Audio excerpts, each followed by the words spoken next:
We're going to try this again. Part two. You know, this might this might turn into another talk. You interrupted my broadcast. This might turn into a different talk.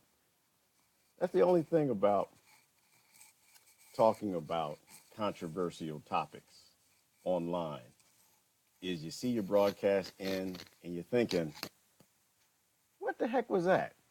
Was that was that the deep state? Is my bandwidth low? What's going on? Why my broadcast just shut off? So we're going to try this again and see what happens. But they like to make you paranoid.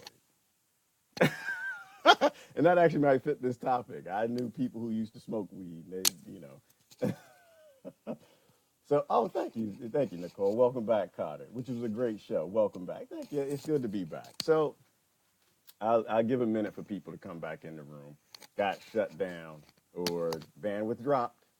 Not gonna say I got shut down yet. I don't think half of the things we think are censorship are censorship. I think just technology's buggy and it does that. We lost the whole net neutrality thing. Well, actually, I guess to be honest, we lost net neutrality before it even begun. And so there were problems with the law to begin with. So it had to be fixed, but instead of being fixed, they ripped it out. But they can play with bandwidth. So these things happen and you wonder, are they playing with bandwidth or do they just not want you to say what you got to say? So I don't know. So I'm going to get back to it. This is part two. Part one, I started off on the basis of, so, what is healthy? Healthy is giving your body the things you always gave your body while it evolved, right? You have, 700 trillion cells in your body? Might be 200 trillion. I don't know. I'm not going to pretend that I can remember that. But whatever those cells, half are human, the other half aren't, depending on what studies you look at, depends on who they studied. But all those cells in your body learn to take compounds in its environment and solve problems based on those compounds. A disease would come, that microbiology, your cells would determine how do we fix this problem based on this, your macrophages, white blood cells. And so whatever those compounds we had that were prolific in our bodies tended to be the things that we need to keep us healthy. I won't say make us healthy because we're already made healthy, but to keep us healthy. If you stop eating those compounds that you evolved on, you will get dis-ease. Your body will be in a state of dis-ease. You will have problems that your body can't fix because it's not getting the compounds it got. So, when it comes to that, as a, I don't know what I call myself. I call myself a rogue botanist. Today. Other days I'll be a rogue aquaponist, and other days I'll be something else. But today I'm a rogue botanist. So when you look at the plants that were the most prolific on this planet, you're looking at the plants that will bring about the healthy conditions in the animals that evolved on this planet, right? So I'm not going to go into whether or not we are from this planet. That's another discussion we can think about. But the point is, we've spent enough time on this planet, and we have enough of the DNA of the other animals on this planet that we should be eating what those animals ate. What's most prolific? As an example, a good friend of mine dropped me off some dandelion tea yesterday. It's like, dandelion. I ate a dandelion. It was the most nasty thing I ever ate. Why would you eat a dandelion? Dandelion, the little things grow in your yard, everyone. We take them and blow. Yeah, as kids, we take the dandelion, you blow it, and the little floaty seeds would float up in the air, and you make wishes on them because they're supposed to go land on top of the mountain. You're supposed to get your red bike, your BMX or whatever. And really, all you were doing was just blowing the dandelions and they would land everywhere. But so the dandelion is a plant that evolved to be extremely prolific. Dandelions grow almost everywhere. Why? Because they're frost tolerant and they learn this ability to fly, right? So its seed can fly through the air and land hundreds of miles away and germinate. And so the mammals and the dinosaurs, the whatever have you that are eating from the ground would eat an awful lot of dandelions. So in terms of evolution theory, um, let's say the dandelion was a poisonous plant. The first couple mammals who ate it would ate too much of it, they would probably die or get sick. The animals who ate a little bit of it, they may not get sick at all. They may not even recognize what they ate, but they would just keep eating. And over millions of years, their bodies would develop tolerance for it. That compound would be prolific in its body. The microbiology would figure out a way to do something decent or how to utilize that energy, that compound, to solve problems, because that's what all life is. Life is taking in compounds and or taking in energy and figuring out how to use that energy to benefit your life. So that's kind of how, so dandelion's a very prolific one. When it comes to hemp and cannabis, they are very prolific growers. Let me show you this map. Where do these growers grow? So as we evolved on this planet, you wanna look at the most prolific plants in your area. The most prolific plants. Oh, is that the right one? That's the wrong one. I'm sorry, people. You want to look at what is prolific where human beings evolved. Because whatever is prolific where human beings evolved, that's what human beings need to be eating. Whatever's prolific where elephants evolved, that's usually what they ate most. This is everywhere hemp and cannabis grow. All over the freaking planet, basically. They can grow all over the planet because hemp and cannabis, which they're just cousins, they've grown all over the planet. Now, in terms of how much percentages you get, we won't go there. I don't know. But in terms of the cannabinoids that are in the plant, they have been utilized. There are 300 now that they've identified. They've been used to solve problems in the human body going back to the beginning of time. So, and I want to look at some of your comments. I kind of want this to be a discussion. I'm just kind of walking through, my understandings. And so in terms of healthy, but this is why I don't smoke it. I'm not a smoker, and I'm not against people smoking, again, because, there's what we did naturally from the beginning of time, munching on it, and then there were the understandings of the shaman and the medicine men and the humans probably that came before them who realized if you throw it in the fire, it solves problems too. If you burn it, it solves problems too. If you boil it, it solves problems too. And I'm from this, I don't like the word religion. I don't think it exists. But in my spirituality, I enjoy a book called the Bible. In the Bible, you know what it says? It says that you're supposed to add heat to the herbs. So I'm okay with you adding heat to your herb to smoke it. It is a part of your religion. It is a part of your religious faith. If you read that book, if you believe that book, to do the things in that book. So outside of it being religious freedom to take in those medicines, the medicinal approach that's come after we evolved, these things are very important for our body. And if you don't have those things in the broccoli, broccoli's a hybrid. I'm sorry, bad example. In the dandelion, in the cannabis, in the astragalus, in some of the oldest, families of plants going back to the beginning of time. If you don't have those things, your body will get sick. So being healthy is just giving your body what it always had to solve the problems that came about over the millions of years that our bodies have been on this planet. So good morning, everybody. I'm sorry. I paused and I kind of just ranted a little bit because of I lost a connection. I wasn't sure if they shut me off. It was a deep state coming for you. The boogeyman always trying to get you. So anyway, good morning, Nicole. How you doing? Eva and Renee, Carrie, Sharon, good morning.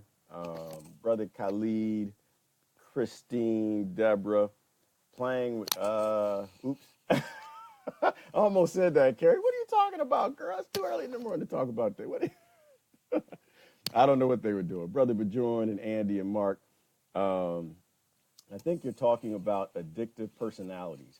Well, Mark, not necessarily. Not necessarily. Like there's But yes, necessarily. Actually, I think you're actually onto something that we have to think about, right? There is developing an addiction for a thing, right? And there are addictions that are harmful, perhaps, and perhaps there are addictions that they're just your body telling you, I need more of this. As an example, pregnant women have an enhanced sense of knowing what to eat and what not to eat. One of the ways the food industry tricks us, right, is they have what are called food chemists, and they take the natural compounds out of healthy plants that we're supposed to eat, say like a strawberry. You know how you feel happy when you eat like a really sweet, juicy strawberry? Makes you feel good. They'll take that and they'll put that in a burger that tastes disgusting. Or they'll take that and they'll put it in fake chemical chocolate. And when you eat it, it make you your reward system kicks off and it may says, hey, eat more of this. And so I think there's addiction, but that's probably based on this principle, this reward system that the body has. And so there's probably a falling over point where you become so addicted to a thing that your body's giving you rewards because it wants you to take in more of it. Maybe it created a problem because you ate too much of it, and it's replacing something else with that, like caffeine addiction as I drink my coffee. But it's based on a reward system. And this is a theory. I'm talking in theory. Um, but when you eat something that's healthy, your body gives you a reward, tells you to get more of it.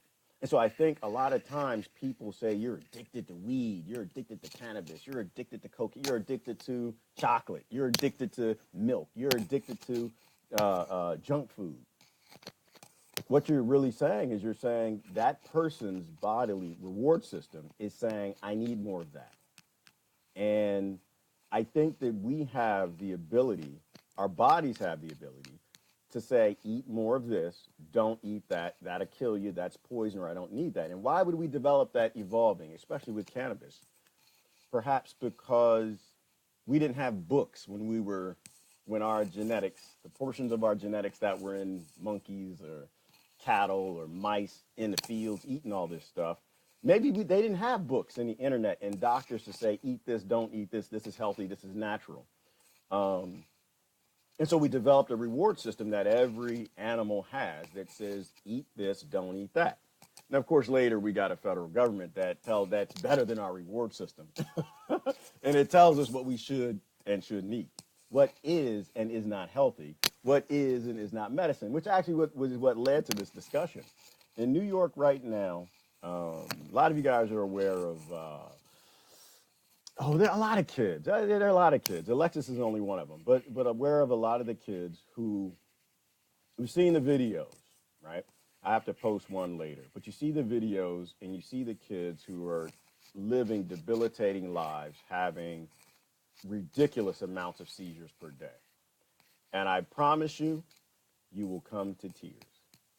When you are a healthy adult standing on your own two, and you look at a child and what they have to live with when they don't have natural healthy medicine and they're having some sort of chronic illness with seizures or something, it moves you. It moves you. I tell y'all that you guys, you know me, I'm a big peace guy. I'm all about peace, love. I was just hugging it out with some strange brother the other day that I was having a good conversation with, who was going some things through in his life. I'm a big peace guy. But when you hurt children, that's kind of when you bring out something that's not peaceful in me. And I have to kind of sit on. We all have our buttons, and that's a button for me. So when you watch these videos of these children, and I think one of the first ones that came out was probably Charlotte Figge. Charlotte Figge, I think, was one of the first ones. And your heart goes out to that child. Your heart goes out to that parent. I think Charlotte may have been, was she 5 or 6 at the time? And so she was a particular cute little baby, just in that cute age where it just triggers something in all of us, But without her medicine, when she took her cannabis, she would have, I think her parents said something like 1 seizure a month versus something like 20 seizures a day. So when it comes to cannabis, I always like to start off anytime I have a discussion with someone about it. I explain, first of all, I'm not a pothead and I don't smoke it. And I'm not a anti-pothead. I am a person who is a human being and a parent who's looking at the current climate of our legal system and our society, and I'm saying, this is bad, this is hurting children. And right now, the fact is, anybody who is saying that cannabis should remain Scheduled 1 and illegal, that it has no medicinal properties, is an uneducated person on the topic. And they are hurting children. And that's the angry side of me. That's the most I'm going to let you see on that. So I'll post a video. You can watch it. But your heart will move for the families. And so what's happening in New York right now is the group got together and was mostly led by Alexis, the little girl who's suing the federal government. Oh, the sound is low? I'm sorry. Hold on. Let me try this. Let me know if this sounds a little better. Sometimes the mic, when I'm in the grow room, the mic works better when I don't use a headset. Let me know if this sounds any better. But the group that Alexis was with, they filed a lawsuit against the federal government. And the lawsuit was for the fact that cannabis was Scheduled 1, which you can't schedule. You can only Schedule 1 a substance if it has absolutely no medicinal properties. And to speak on that initially, even if a substance, a plant, has absolutely no medicinal properties, you are extremely ignorant to break down the biodiversity of our environment on a planet with an environment that's required for us to live, and we actually don't even know how well, we don't even know how that environment works. A great example of that, in this whole idea of Schedule 1ing and banning substance, the Controlled Substance Act, is to look at the wolves in I always want to call it Jellystone Park. It's not Jellystone Park, Yellowstone Park. Look at the wolves in Yellowstone Park. They actually got rid of the wolves because the humans didn't like the wolves. Someone convinced the humans that wolves are bad things and they shouldn't be there.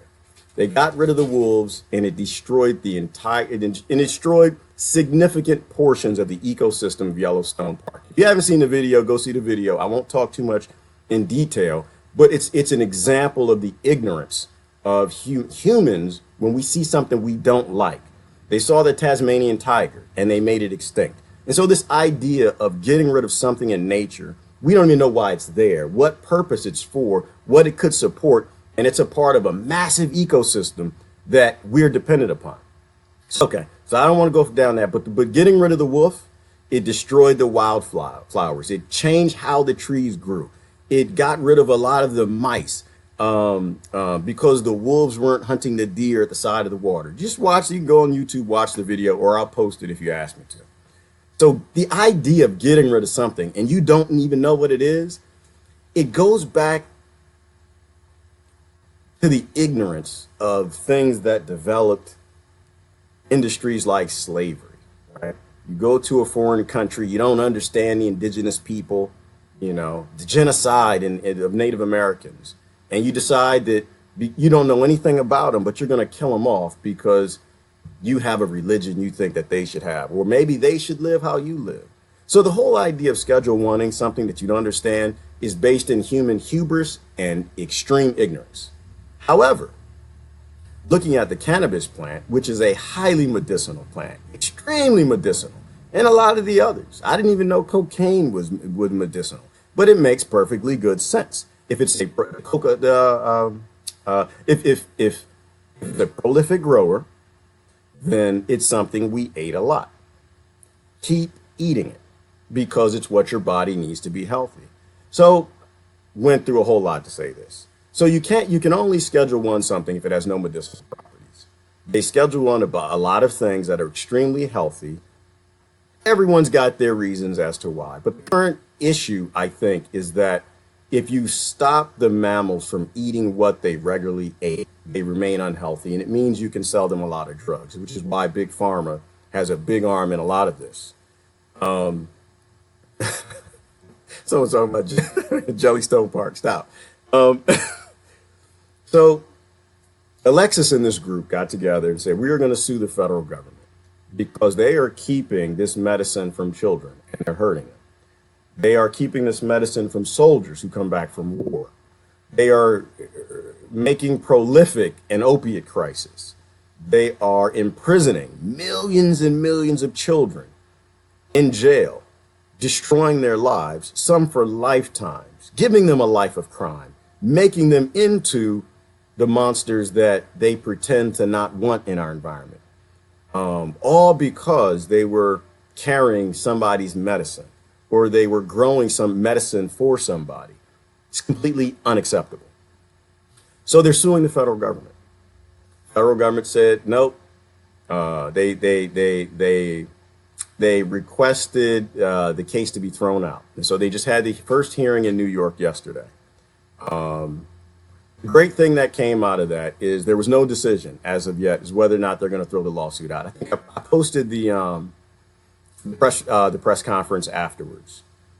The most significant thing that came out of that hearing that I would request you guys follow, if you live in New York and you have nothing else to do, if you live in New York, if you really, really care, you should actually, I think it's at 11 o'clock is the next hearing. I guess it's downtown. I'll say downtown because I don't know where you're supposed to go. I posted the brother's live stream this morning. You can follow him up and go and stand in support of the kids who are showing up there, their parents, and removing, this Schedule 1 of prolific plants that our kids need. And this one in particular is cannabis, right? So they're mostly focused on cannabis, but it affects us across the board because it would seem that there are multiple ways that we can fix the problem of Schedule 1ing, the things that we evolved on that make us healthy. And one of those positive ways is to do it legally, right? We could sit back and wait for our government to do it, but it's just not going to happen. Because it hasn't happened. We've had presidential candidates who've gone in and said, we're going to get rid of this. We're going to stop hurting kids. And they did absolutely nothing, or they didn't do enough. So it is time when your government passes these unconstitutional laws that are very clearly getting in the way of children, their health, and their ability to lead good lives or decent lives, or taking lives from them at young ages because they're carrying the plant, or denying a soldier that ability to have a life that they can deal with because you sent them into a war that they should not have been in, that we relied into. This is why I always hashtag and support the troops. So that's what's happening right now. So if you are in New York and you can get down and be in support of them suing the federal government, which is exactly what should happen. It won't happen in the way I think it should happen. I think going back to Nixon, they knew cannabis was medicinal, right? Because I think it was Nixon what he put together, or during his term, they had the first commission that explained that it was medicinal. And ever since, they kept it on Schedule 1.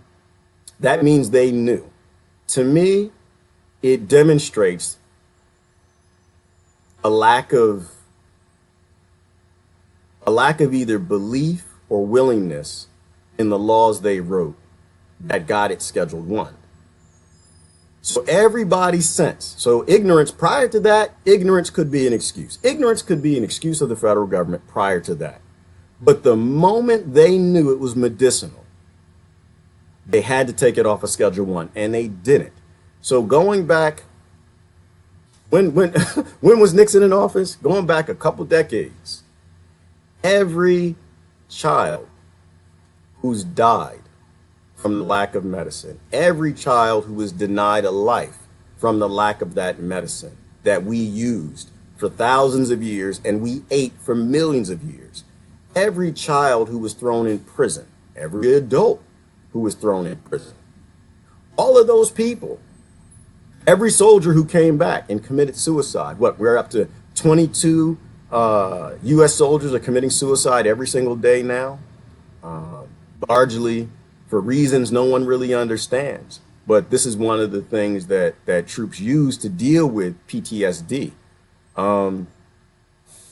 They all would have the ability to sue and get money from the federal government. And that's why I'm saying it's not going to go the way that I think it should go, right? It's not going to go a just way because that is just. But if we at least get it to a point where the federal government backs down and says, you know what, we should have descheduled this a long time ago. I'm getting a call. Hold on, you guys, I got a call coming in. We got a special guest here on Mr. Rogers today. I saw you, Brother Kelly. Hold on. Let me see if I can make this work. I wanted to do an interview this morning. Let's see if we can do this. There he goes, Brother Kelly. Hold on. Let me get you guys an image of this good brother right here. I don't know that I have the ability to do this. We're going to give it a shot, Kelly, and see how it goes. Look at who's on Mr. Rogers' neighborhood this morning. Good morning, Brother Kelly. Can you hear me? Uh-oh. Can you hear me? I see you. I don't hear you. Can you hear me? Brother Kelly is in the industry, which is why I wanted to talk to him. Okay. So we can't hear each other. So let's see. Nope, I can't hear you. I don't know why. You can hear me. Okay, you can hear me, but I can't hear you. Hold on. Let's see if we can solve these technology issues real quick here. We were going to do an interview, but Brother Kelly lives on the West Coast, and I'm on the East Coast, which means that he needed his sleep. I think what I'll try to do, let me try to plug in a headset here and see if we can't get some communication happening. Can you hear you? Well, you can still hear me. I don't think I can hear you. Let me see. My volume's up. I see you laughing, but I don't hear you laughing. Do you have a headset? You don't have a headset? All right. Hold on. Hey, if you guys could brace with us for a minute, let's try to see if we can make this happen. Brother Kelly runs a hempcrete company. For those of y'all who watch Claudio's videos, you might be familiar with his girlfriend who was interviewed not too long ago on Claudio's show. So, and we haven't even talked about hemp. I'm talking about cannabis, which is hemp's cousin. But this suing the federal government affects the hemp industry as well, because hemp, which, so hemp, I guess the way I'll try to explain it while we try to get some audio working here, hemp is to industries like construction, gas, pretty much every industry has products that can be utilized. How's that? Oh, I can hear you now. That's awesome, brother. Good morning. How you doing? You know what you're going to have to do? You're probably going to have to shut down the live stream so we don't have... Can you hear me now? I can hear you. But you'll probably have to shut down the live stream or we're going to have feedback. How's that? Oh, I can hear you now. All right. I'm great. How are you? All right. I'm doing good. So This thing. I started off talking about cannabis this morning, and you came in, you woke up at the right time, brother. You must have known something happened, but we were talking about cannabis, and in my opinion, cannabis is to... Headphones on. Okay, try your headphones. Cannabis is to human health Great. How are you? what hemp is to pretty much every industry on the planet. So the good thing is we got our audio working. All right. Are you good now? We got a little delay. But just to clarify also, none of the plants behind me are cannabis or hemp. So the y'all watching, none of this is no. These are avocados and everything but hemp. It's still illegal in my state, so we don't do anything here. Can you hear me? I'm great. All right. Can you introduce yourself, brother? Tell us who you are.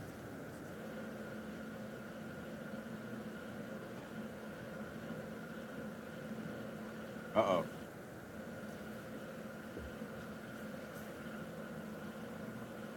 All right. We got some real slow. Slow things happening here. Yeah, I can hear fine, but there's a Okay. What is it? I'm What is the Kelly, name?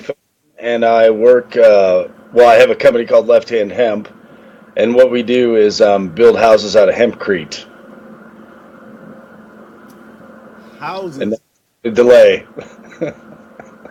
We got a horrible delay. So tell us about why would you want to build a house out of hempcrete? Why would you want to do such a thing?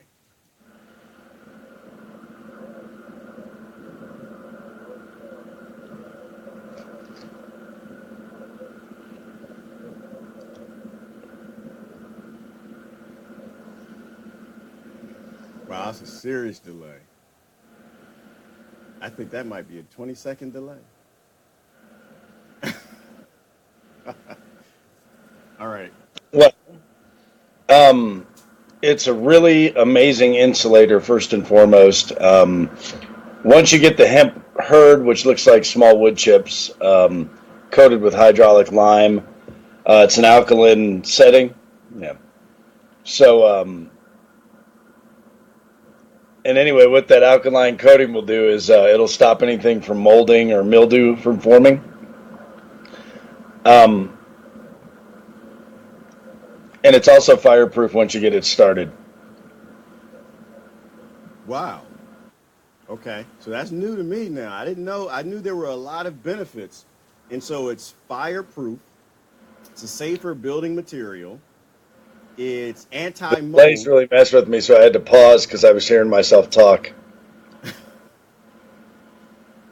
Yeah. But I'm getting the hang of it. Okay.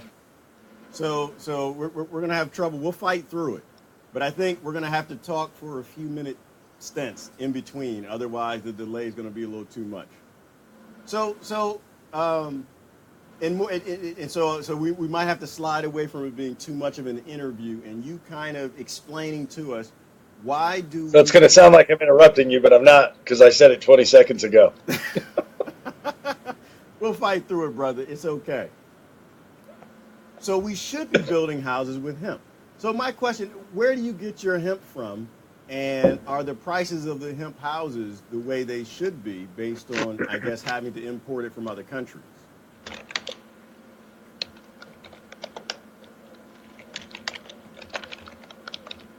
Uh-oh. This is going to take a while. I think he's typing on the thread.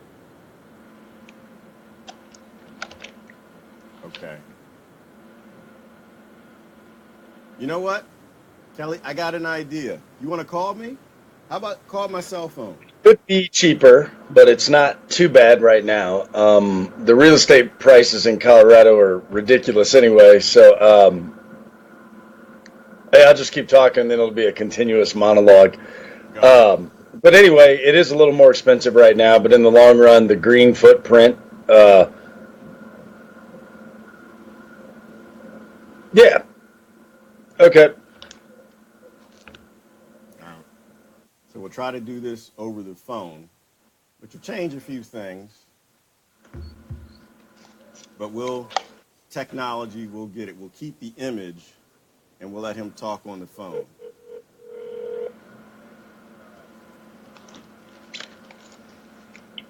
Brother Kelly. Hey, man, what's up? All right, let me get you close to the microphone. We'll get this technology working. Um, Yep. Headset off. Okay. Okay. There you Yeah, I go. can hear you fine. I'm gonna plug in headphones, though, so I can not have radiation right against my head. Brother Kelly. Hey, man, what's up? Okay. All right, so All right, here we go. let's see if we stop the feedback. Can you hear me? Yep. Okay, I can hear you. Hopefully, you guys can hear him. All right. So, how you doing this morning, brother? Hey, I'm doing great, man. I got my coffee. I saw this message that said, "Hey, it's Gerard. You up and at him?" And I was like, "Who is Gerard?" Because I hadn't saved you in the phone yet. So I was like, "Sure, I'm up. What's going on, guy?" No. But then I came in and sat down at my computer, and I was like, oh no, it's 40 minutes later than I said I was going to try to be up. But That's okay. That's okay. That kind of happens. I'm glad you could join us this morning. So I started off talking about the hearing that happened in terms of the federal lawsuit for cannabis, and we started walking down into hemp. And so we were just talking about how hemp and cannabis are cousins, and they're some of the most prolific growers all across the planet. We've eaten them since we were mammals crawling in the bush, and and that perhaps, in my opinion, my theory is that cannabis is for human health what hemp is for pretty much every industry on the planet. That the reason hemp is probably, or one of the reasons they say that it was outlawed is because it replaced paper so well. Like the first Bibles are written on hemp, and some of the Egyptian scrolls I thought were written on hemp, but that it replaced things like rope on the ships and things like that. So if you want to kind of take us down that path, I'll step back and let you kind of explain it. But I mean, would you agree with that assessment that hemp is so critical to multiple industries that it is something that should be legalized for farmers to grow? oh, absolutely. And kind of building on what you were saying, hemp was they knew what they could do with hemp, 80 years ago, prior to its being outlawed. And I'm 100% subscribed to the theory that marijuana is only illegal because that's how they could get to hemp. Hemp didn't show any signs of like psychoactive, anything when you smoked it. And you can't smoke it. I think it was a myth. You always heard, well, if it's hemp, it'll give you a headache. It's not true. You'll get all the cannabinoids that are present in hemp, minus the THC, and it would still benefit you. It is a medicinal plant. I think it's the perfectly matched plant on this planet for humans. We were talking the other day, if we were placed here as some sort of alien infiltrator, I think they brought hemp with as our nutritional source. I mean, and then, there were so many things you could do with it. You could, I'm pretty sure they were experimenting with biofuels at Ford. Well, not everybody, but a lot of people have seen, or if you haven't, go to YouTube, type in Henry Ford's plastic car. It had a hemp composite body that you couldn't damage with an axe. Try hitting your steel car with an axe, and I think you'll get, vastly different results. But yeah, all the titans, it always begs the question, if like William Randolph Hearst owned all these forests and was making paper, why wait for a tree to grow 5, 10, 15 years when you could, in warm climates, maybe grow 2 or 3 rotations of hemp in one season, and it's like 1 acre of hemp replaces 4 acres of trees for paper production. So, I mean, DuPont is another one. We were using riggings for sails, for rope on ships for centuries, and then DuPont comes out with this nylon rope. I think it's just one of the things that he had nefariously planned to produce that could replace anything hemp could make. Unfortunately, all these newer products always come with a price. I mean, they're toxic. I don't know if you saw the expose on NPR the other day. I don't watch a lot of mainstream media, but I'll glance at NPR every once in a while. And they were talking about Teflon production over 50 years has caused D8, the chemical used in Teflon, Gore-Tex, Scotch Guard, all these, waterproofing and non-stick products. None of it has biodegraded that's been made in 50 years, so they estimate that 98% of the planet is contaminated in some way by this nasty chemical. So, like I said, it always begs the question, why didn't they just go with the natural, easy, cheap alternative route instead of having to make their nefarious products? I don't know. But you can literally do, I think it's up to 10,000 things with hemp now. I just had my mind blown last night. Somebody said, hey, you need to go talk to this guy. I'm going to be really vague because this is their product and I don't want to say anything about it. But I'm redoing a school bus with everything hemp on the inside to make a tiny house, long story short. And I came across someone who can make countertops, tiles, flooring, all this stuff out of a hemp composite. And when I saw it, I mean, it was on par with granite or Corian, and it's amazing. And it's green. It doesn't have a carbon footprint. So these kind of products that are coming up the pipe, I mean, hemp is going to be such a force in American technological industry, it's just going to be crazy. And like I said, I'm all over the place because it's such a huge question, but I'm sure you've seen too that they can make some form of graphene out of hemp at like a fraction of the cost to make it out of carbon, and it actually performs as well or better from what I've read. Anyway, I'll let you. You hit on so many things. The first thing I want to do though is I want to make sure people can hear you because you're saying some incredibly important information. Are you watching the room? I can't see. Can people hear you good? Can you guys hear me? Because I think what I can do is I can swap you over to a louder speaker. Hold on. I want to make sure that people can hear. You touched on so many things. Oh my goodness. Just in that discussion alone, right? I mean, you touched on deforestation, right? We're destroying the rainforest for growing bananas and the whole Chiquita banana and all of that nonsense that happened there. We're mining minerals, and so they're growing crops, and so they're destroying the rainforest to do a lot of things that we could be doing with hemp. They're destroying the rainforest for trees to be utilized for lumber that we could be using a crop that we can get 3 seasons from. You touched. I got 4 or 5 people said that I sound fine, so whatever you have hooked up seems to be working. Okay, good. And then you touched on one of the things I want to live. I tell you, Brother Kelly, I want to live in a hemp house or a cob house. And the reason is I don't want to live with all the toxins. So we understand now all these toxic chemicals in our environment, off-gassing that are in our house, right? All of these plastics and, what you were just talking about in terms of you take experimental things and we put them in products, and until they start killing people, we don't pull them off the shelf.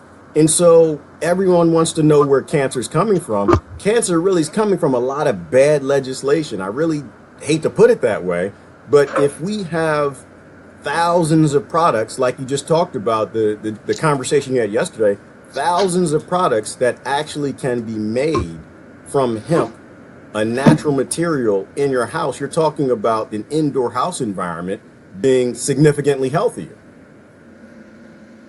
The Great Book of Hemp. Is that one you recommend?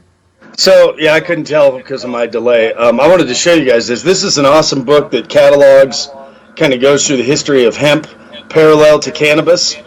And I'm sure you guys know of the movement to stop using the word marijuana because of its, racist connotations back in the day. So I call hemp, and then I call what people call marijuana, I call cannabis.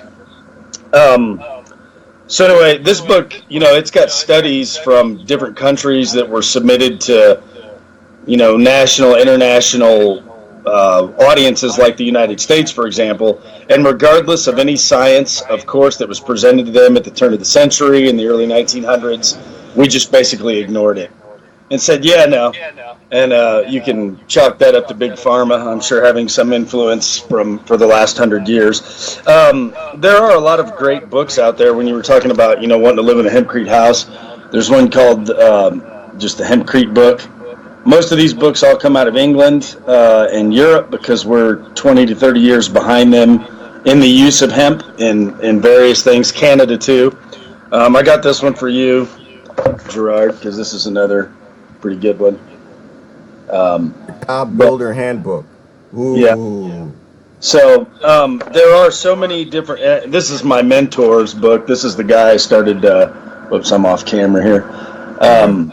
It's called the Straw Bale Builders book. All these resources are awesome. I mean, what we do is we try to make a fun educational week out of building with hemp. So everybody comes together. They have a great time. I teach the participants how to build with hempcrete. They pay me like a tuition or a seminar fee, and then the homeowner gets the labor for free, basically. So it's a nice little symbiotic relationship. When I was doing the straw bale workshops, they were like some of the funnest weeks I ever had. You meet some really great people. And the thing I like about it is, I know Allie's always talking about community, Claudia's always talking about community. You're always talking about community. These builds are an awesome way to build community. You get all these like-minded individuals coming around. Some people don't know anything about building. Some people are contractors. And when they all get together, it's like this well-oiled machine. As soon as you give them a little bit of instruction, and they're off to the races. But a couple more things about the hempcrete. The tests that have been done in Europe, like one was a 8 by 10 foot wall, 1 foot thick. They exposed it to 1,800 degrees Fahrenheit on one side. It supposedly remained cool to the touch on the back side of the wall. And then during the test, they exposed it to 30,000 pounds of downward force. And okay, get this. It was 76 minutes before the wall failed. So imagine you have some sort of catastrophic fire in your house, and you have 76 minutes to get out. Because, of course, since it's covered with hydraulic lime, there's no smoke. There's no black smoke. It doesn't burn. Even if it somehow managed to light, it doesn't burn like all the toxic materials that are in the walls of probably everybody's house watching right now, the fiberglass, the wood, who knows, spray and foam. All those things, once they ignite, are just like toxic soup. So the black smoke's what kills everybody, right? When the house catches on fire, this would also eliminate that, as well as give you excellent indoor air quality while the house is functioning like it should be. Because the walls are, people, I don't think people have, well, they're not given the chance to contemplate this, is what I'll say. They wrap houses so tightly now, and then they do these, these little heat readings on the outside to see if any heat's escaping. What that does is traps your air quality inside the house.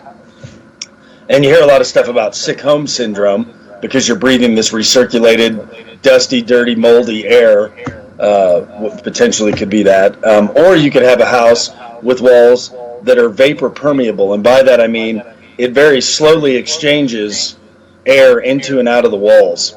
So if you got hempcrete wet, it would eventually wick the moisture out because it can hold, I think it's almost a half of a ton of moisture before it'll fail. And that's, 1,000, 1,200 pounds of moisture. It's quite a bit. And plus, if anybody's had their house be flooded like we had in Colorado here a few years back, it's always the same routine. Tear out all the drywall, tear out all the fiberglass that's become moldy because it's sat in water. With hempcrete, theoretically, you wouldn't have to do that. You could just let your house dry. Yeah, I could talk on it all day, but I'll let you go because it's awesome. Yeah, you hit on like a million things. Oh my gosh, I try to figure out how do I keep an interview or talking to someone for less than 3 hours, and I have no idea how I can talk to you for less than 3 hours. You're a wealth of information, and it's just. Hey, can we? There was a guy on the screen here in the audience, Jimmy T. And the reason why I mention is because he says to bring your business plan to the natives for implantation and scale, go to the Standing Rock Sioux Tribe. And I just wanted to comment, we're actually working with several people from Pine Ridge, the White Plumes, who have a awesome hemp company. So we're up there, and we're working with the Lakota for sure. And my girlfriend actually went to Standing Rock during the protest to check it out. So anyway, go ahead, Gerard. Sorry. So there's so many things, right? So outside of health and the various industries we're talking about, you're talking about perhaps fireproof, earthquake-proof, stronger house, better R rating. So sustainability in various ways. The thing came to mind is fires in LA. And so you think of 9/11 and all the toxic fumes fires when fires burn, and how firefighters have all these chronic lung illnesses because they're going into these fires, and people, the neighbors and people breathing it all in. We're, by outlawing such a sustainable, smart, wise product, there are so many long-term healthcare issues like this. This attaches to everything. Like, am I crazy, or am I like, there's so many things in our society that are unsustainable because we don't have something as sustainable as hemp being produced in mass. Yeah, I totally agree. So maybe, and it's kind of a speculatory question or comment, but perhaps it's not just big pharma that has an interest in keeping this illegal.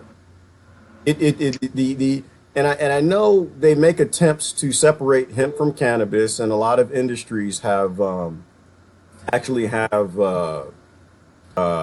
legislation in different states to make hemp growing, possible.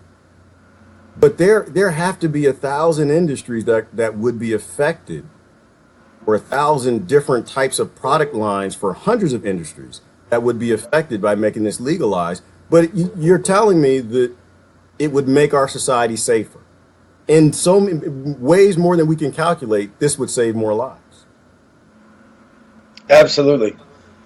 And not to even on top of all that, think of the just the industry infrastructure we could have if we're producing hemp in Colorado, well, actually over the whole United States. Because like right now we planted, I think, 7,500 acres in Colorado this year, which is actually kind of a flat line because people don't have anything that they can do with it right now due to lack of processing.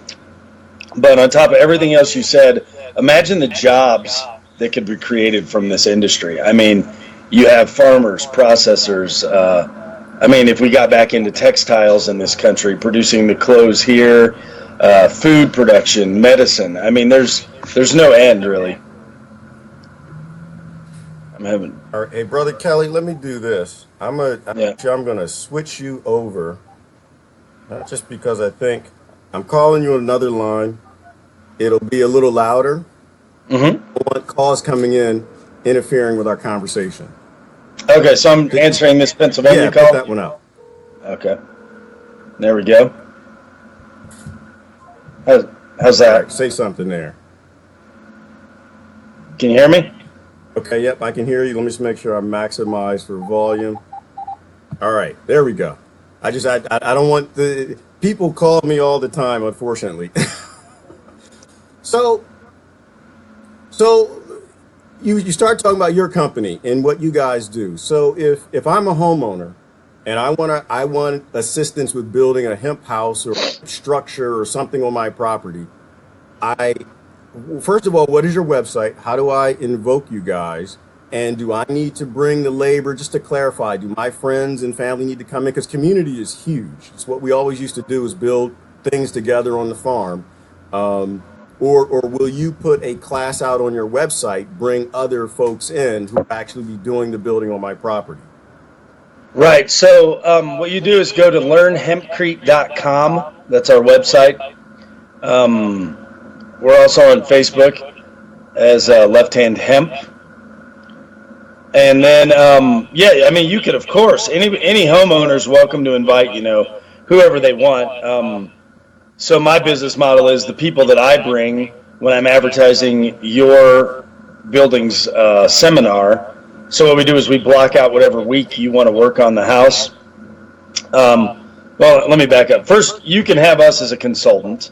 That's something that's a cost to the homeowner. And then basically I deal with the code enforcement. I walk you through, I communicate with your architects and your engineers to get your house the way we need it to do the hempcrete. Which isn't very different than conventional construction, but we can save a little bit on 2x4s since hempcrete's going to be a foot thick on your typical residence, so it will provide a little bit of structural integrity. So instead of doing like 16-inch centers on your 2x6, 2x4s, you could probably do 24-inch and get away with it, as long as the building is self-standing, a structural unit. Post and beam, regular 2x4s, whatever, it's good, and you can usually pass any code because all the hempcrete is insulation, and then you just plaster the inside and the outside, and there's various other finishes you can put on it. But getting back to the seminars, what I try to bring is I try to make a fun environment for people to learn how to build with a sustainable material. They pay us to come. They get 3 meals a day provided by the host. They get a place to camp if it's permitted, like if you're out, got a little bit of a yard, or you're out in the country or something like that, which is kind of the sites I tend to pick so it can accommodate this sort of workshop. And then you can have people come if you want, like your family, and then we'll bring people who will be paying customers essentially. All of their labor you get for free as the homeowner, and then we go from there. Okay. And so I imagine you guys are busy. Getting there. But in terms of sourcing, where do you get your hemp from? So that's a great question because everybody's always curious, is it legal? Can I have it in anything that you can turn hemp into that's a saleable product is legal in all 50 states. Even the CBD, regardless of what the DEA thinks they can mandate, but since they're not a legislative body, they're an enforcing body, they don't get to make laws in this country. So that's a great thing. Anyway, we source it from Old Dominion Hemp is a contact we've made. Essentially, hemp herds, which are the little wood chips. If I had some in here, I'd show you. But I think I took it all outside. Let me think, where was I at? We get that in bales, and its main purpose is horse bedding. So a lot of people will use this for animal bedding because it's super absorbent. The plant's really porous. And it's also easier to clean up than straw, and animals don't have allergic reactions to it. So that's why it kind of came on the forefront with that particular product as animal bedding. There are literally thousands of uses for the interior woody core of the plant, but that one's the one that just happened to have caught on first. So the exact same material you would buy to throw in your horse stall, I buy and I throw it in a mixer and I mix it with hydraulic lime, and then I have hempcrete. So that's how versatile this product is. And they source theirs, unfortunately, from Europe because nobody's processing in the United States to scale. But that's coming. I hope. I just wrote a business plan the other day to try to get that going. But it's about $13,000 for an entire shipping container. It's 15 tons of hemp. And you need, it depends on the house, but we bought one shipping container for our current client in Montrose, Colorado. He's building two 18 by 32 buildings, and it's going to take every bit of 33,000 pounds of hemp. Wow. Okay. So, and we got some questions coming in the room. So in terms of, that was a big question I have also. So in terms of, are there townships that you have, or states that you have more difficulty building in, or in terms of the building code as a homeowner, do I worry about that? Or do I just pretty much bring you guys in? You've never had any problems. You work with the building codes and the contractors and you handle all of that. Yep. So that's where the consulting fee comes in. You sign an agreement with us for the consulting fee. I'm kind of just doing like a one-off charge, and then I just take care of the rest until the build. I'm sure there are some code enforcement that are difficult to work with. We had to work around Denver, for example, the city, when we did our building last October. I submitted a fire test rating, the one I described to you. But I had actually submitted it to a third party who supposedly took it in. I don't know if they saw the information because it was a Canadian test. So it still subscribes to the ASTM standards. But somehow they're different in Canada than the United States. I always make a joke that physics must not apply within the United States. It doesn't cross the border because I don't care if these tests are measured in the metric system or the internationally accepted, science measurements. It's the same thing. It's not going to burn any more here than it's going to burn in Canada, England, Germany. Code's always a thing. My straw bale mentor, Andrew Morrison, always used to joke around that, you just be real vague. You go in and tell them you're using cellulose insulation, which you are. But as long as the structure checks out and you have an engineer or an architect sign off on it, like Montrose, Colorado, for example, the county department, they said, hey, if the engineer signs off on it and it's structurally sound, we have no problem with hemp. Getting back to Denver, they didn't accept the fire rating, so what we basically had to do was move the building 5 feet away from a 4-foot tall wood fence. That's like the last thing in the neighborhood that would burn, but we got around it, so it's all about that. And all this stuff is built better than code. If anybody's not familiar with construction, is when someone says it needs to be built to code, that's the minimally accepted requirement that has to be fulfilled. So the goal is to build better than code, and with all the sustainable material, it actually comes in way above any city codes.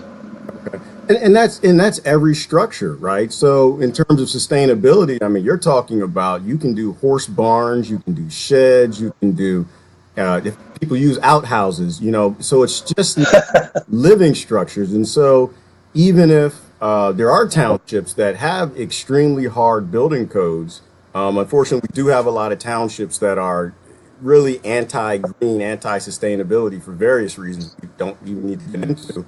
You still can build structures that people don't live in for all different other types of things, right? That's right. Here in Boulder County, for example, where it's sometimes a hassle. I watched a guy remodel a house across, we live on Left Hand Creek, which is why we're called Left Hand Hemp, but he lives across the creek, and he had basically 3 separate buildings, and the county came in and said, hey, you can't do what you want on your property. You can't have 3 separate buildings. So he basically had to connect them all. And then once he connected them all, he had to seal it so tightly. It was some of the most rigorous, expensive remodeling I think I'd ever seen. So, yeah, but at least in Boulder County, like, for example, you can build a shed, 10 by 12, 120 square feet or smaller with no permit. So there is a little bright light with regard to counties and cities that are a little more stringent with their building codes. Okay, so I mean, just in terms of sustainability, using less toxic products, not just for us, but for the animals that live in the structures, for places that we work, for just the R rating and using less electricity and keeping them heated and cooled, and so it just feeds into so many different things. And I ask you, so one of the things I'd say that I loved about cob houses, with cob houses, you could do all types of amazing shapes and different things. And I couldn't help have noticed on the book you just showed, it looks like with hempcrete, you actually can do the same thing. You can make some really fancy, beautiful looking hempcrete houses. Absolutely. If I could show you a quick picture here in one of these books, I think this is the one. There are, can you see that? Yeah. So the one in the middle is actually a factory that was built in England. So you can imagine it's probably, in the thousands of square feet, probably like 5 to 10,000 square foot facility with a living roof. I don't know if you can see the roof on there. There's also a 3-story apartment complex. Once you put plaster on these things, they look just like regular buildings. You'd never know what was on the inside if someone didn't tell you. As a matter of fact, one of the things they do in like every straw bale house I've worked on, they have a thing called the truth window. And I wish we could get one of these in Washington. But anyway, it shows the material behind the wall. So you leave a section of straw bale exposed, and you put like a glass cabinet door so you can see through, or you can just frame a permanent window so you can see the straw bale or the hemp behind the plaster. And it's pretty cool. Okay. Yeah, no, that's exactly what I would need. I constantly want to be reminded I'm not in a chemical house. Yes. But I'm in a natural house. So another question someone asked, they're asking, so why is it taking so long for hemp to catch on? It sounds like the hemp is sourceable from outside. Are there other things that are kind of in the way of this, or is it just an education issue where people don't really know they can have a house built with hemp? Well, yeah, it's always the case when you. So when I used to talk about straw bale, and it's the same thing, Andrew. If I can plug strawbale.com, the guy's kind of like the guru with straw bale building, and he's also huge in the tiny house movement. He always said that people always ask him, well, won't my house blow away? The 3 wool, or the story of the 3 pigs, straw bale house, would get blown away. Won't it catch fire easily? And if anybody's been to a bonfire, when someone breaks the straw bale and throws it onto the fire, it explodes, right? But if you try to throw an entire bale onto a fire, it's going to smolder. It's going to take quite a long time because of the physics of this compacted media.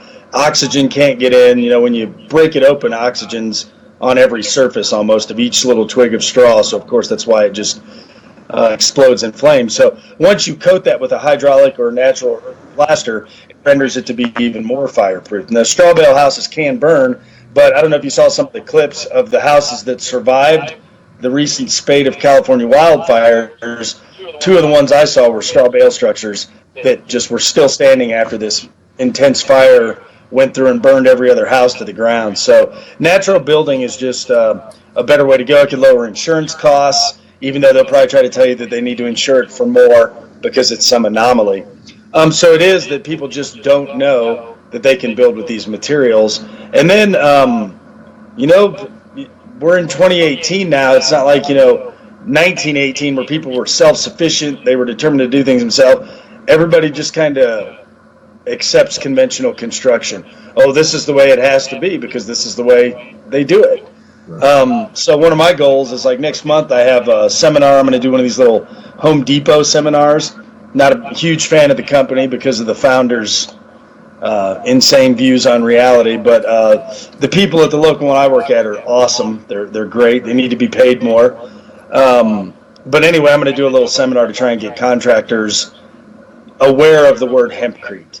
And hempcrete, of course, is even a lazy term. It's hemp lime construction, technically. Hempcrete's just an easy one because you form it like concrete, But and so my third component of that is, and it's kind of tied to the second one, people are just, everything's convenient. If it's convenient, that's what they go with. If it's something that requires thinking outside the box or putting a little extra effort in, not so much. They're not as big of a fan. Another thing comes to mind. I was just thinking about. I was reading about. They're calling them the sand wars, right? They're talking about the issues with concrete, and that they're actually running out of sand because I guess there are particular types of sand that they utilize with concrete. Ones that sand that has a grit and it comes from the ocean as opposed to sand from the deserts. And so there actually is a rising price in sand. And so is sand used in hempcrete? I'm just curious because I'm trying to compare it to concrete versus hempcrete and all the things it could be used for, like parking lots and sidewalks and these concrete jungles we live in. They actually could be built with more of a sustainable material. So what is the aggregate in hempcrete? I'm out of curiosity. So hemp is the aggregate. Wow. It's actually the hemp fiber. The stuff you mix it with. So we could do a 3-hour show on lime and limestone. So I was a hydrogeologist by trade. That's what I had my master's in before I got into sustainable building. And one thing that always amazed me was the prevalence of limestone underneath almost the entire continental United States, and the fact that, putting theory to science, limestone's always being formed because it always forms in shallow tropical seas. So for anybody that ever had a problem with the plate tectonic theory about the plates moving, this entire country, anywhere you see limestone was under a shallow tropical sea, which means salt water, a lot of crustaceans falling to the bottom and then just getting crushed and crushed and crushed. It's it's one of the, so in the classification of rocks, you have igneous rocks that form from volcano, you have sedimentary rocks, and you have metamorphic rocks. Limestone is a sedimentary rock because it's all this dead seashells and everything falling out to the bottom of the ocean, getting compacted over thousands of years, and then forming limestone, and there's various stages. Anyway, what they used to use prior to the 1900s was lime in everything. So you see the whitewash on the houses in the Shetland Islands, Northern Ireland, Scotland. That's all made with lime putty, which is it's actually the nicest material you can get from taking limestone, cooking it down, and then using it in separate components. So all the aggregate and all the active ingredients in concrete, way back when, were lime.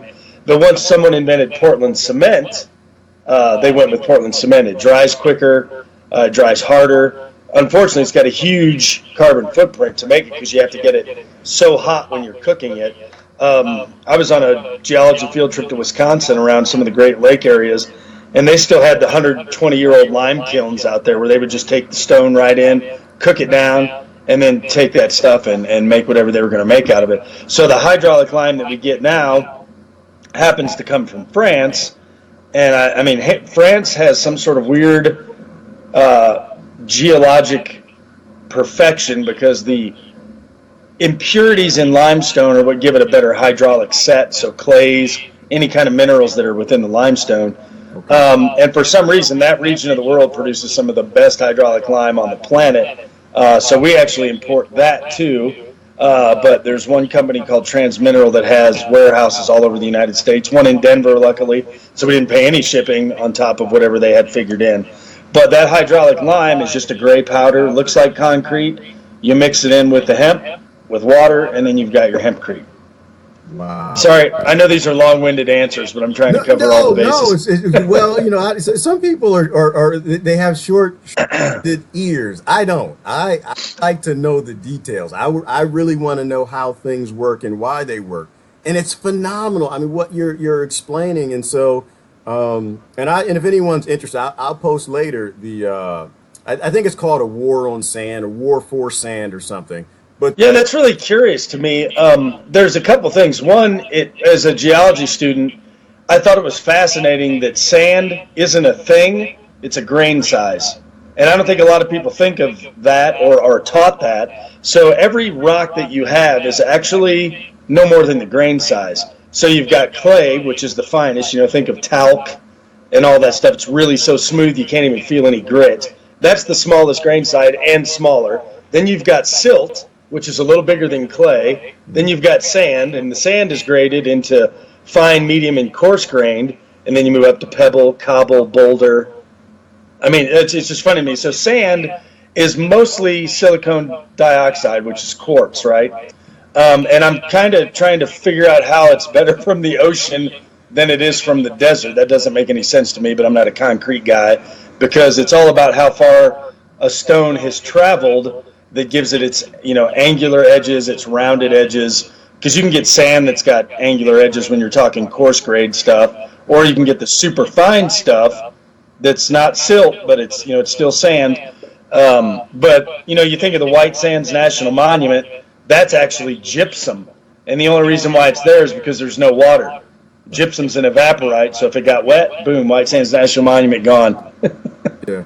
Well, I guess the way it was, and I'm pushing to remember, but the way I think they described it, because they were trying to resolve. So why do you have to use sand that comes from the ocean, as opposed to the sands in the desert? Like this was, I think this was in Dubai. They were talking about it, and they couldn't use the sand that was in the desert because of, I guess, the way the wind it moves and rubs against each other. Like the wind eroding sand into the fine grit particles is different, and that it maybe it's more rounded than Huh. angular, and so that you can make concrete from the sand that comes from a desert, but it doesn't have the same strength as the concrete from sand that is more angular, that comes from the ocean, and how the waves, or maybe the lack of movement because of the waves. And I think you'd have to probably talk to someone who understood, ocean, I guess, waves, and how it affects the sand better.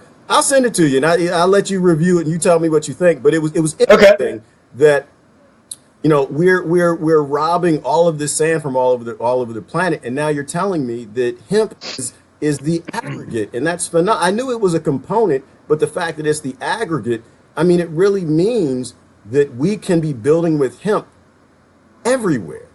Yes. It's a phenomenal. And then you think about sustainability and CO2, and carbon off gassing and climate change. And me, I'm a guy. I don't know if I don't like to get into the climate change debate. I like to simply say, you know what, we know we have a problem, and we need to prepare for it. And it's Yeah. like hemp absolutely is one thing. Instead of shipping sand in massive cargo ships from wherever we're getting it from, you're talking about just growing hemp in the places where you're actually going to utilize it. And that this whole schedule oneing of all of this is just really, it's destroying the planet. Like we're talking about climate change. We're talking about sustainability here. And it's kind of blowing my mind. I knew how great it was, but you're really clarifying all the areas we could be using this, and that we built a civilization on concrete that we probably would have built on hemp. Absolutely. I And it mean, would we be could, natural. It would be we definitely need to safer. stop making, yeah. concrete jungles. Well, this is what I'm going to have to do, brother. I'm going to have to shut down because I've gone a little beyond, but I wanted to hang in so we could finish the conversation. We're not done. We have a lot to talk about. All right. You know way too much. And so I'm going to make sure I got your website right. It's learnhempcrete.com. That's right. And you guys, I know you got a Facebook page also. And you guys can hire Kelly and his guys to come out to work, not just in terms of a house. You already have a house, but in terms of building a new house, in terms of adding a structure to the backyard, a separated garage, workshop, whatever you're doing, you want to make sure you're doing that in a sustainable building, a natural building, and a building that's not full of off-gassing and chemicals. What do you got there? Can you see that? Yep. Okay, so this is from a 1902 replica of the Sears catalog.